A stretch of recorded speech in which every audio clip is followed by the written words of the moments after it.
Assalamualaikum warahmatullahi wabarakatuh. Alhamdulillah, alhamdulillahirabbil alamin.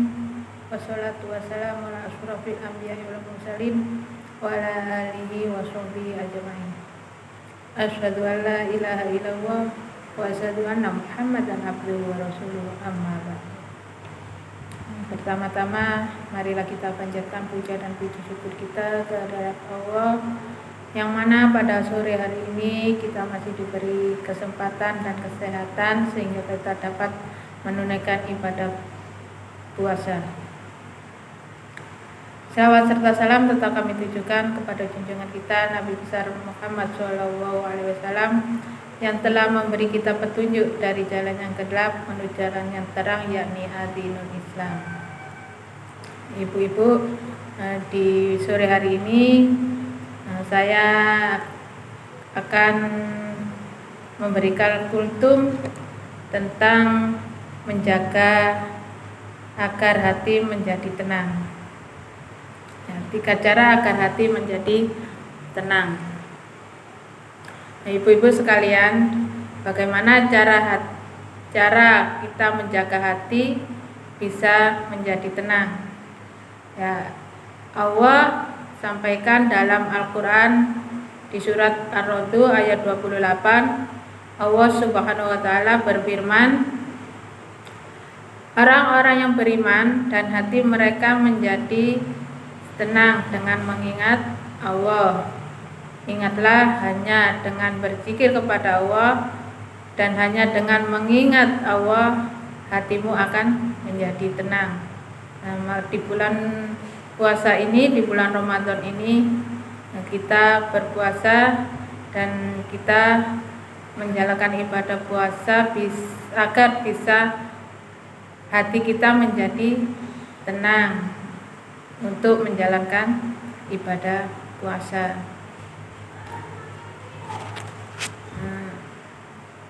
Sampai saat ini sehingga kita dapat diberikan kesehatan, ya, kita dapat menjaga hati kita di dalam bulan puasa ini untuk dari godaan-godaan setan atau hal-hal yang terlarang. Ada 3 rumus agar hati kita mendapatkan ketenangan, yaitu yang pertama, meyakini adanya Allah atau meyakini kita berjumpa dengan Allah. Teman-teman yang berbahagia, hidup di dunia ini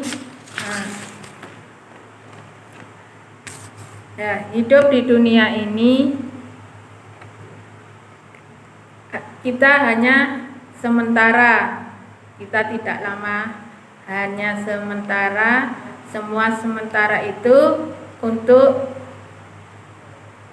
apa kita gelisah dengan yang sementara ini. Kita tidak boleh gelisah dengan hidup kita yang sementara ini.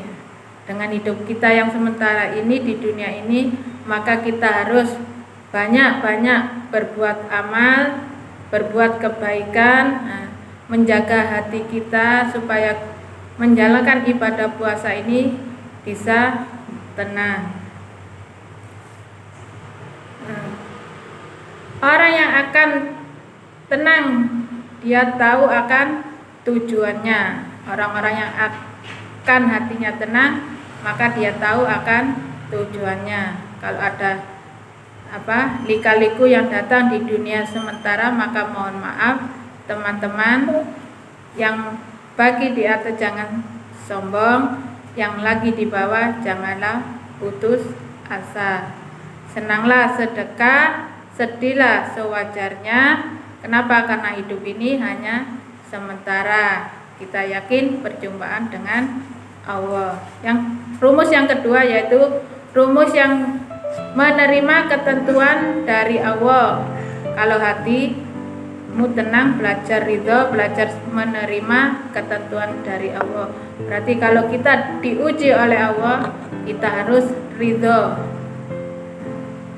karena kita belajar menerima ketentuan dari Allah, yaitu menerima tentang apa yang Allah tentukan. Rumus yang ketiga yaitu merasa cukup dengan pemberian Allah. Apakah ada yang kurang yang Allah berikan kepada kita?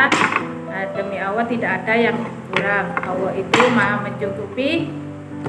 Kita saja dikasih nikmat kurang bersyukur, dikasih ujian kurang sabar, jika beramal kurang ikhlas, ketika ada takdir kurang ridho.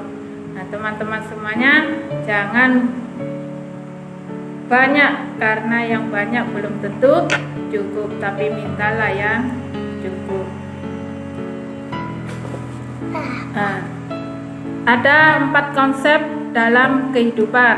Yang pertama yaitu belajar seperti akar, tidak terlihat tapi memberi banyak manfaat, itulah konsep syukur.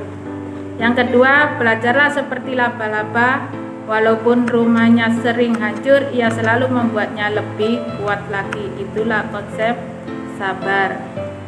Yang ketiga, belajarlah seperti air selalu dibutuhkan, tapi setelahnya dibuang, itulah konsep mengikhlaskan.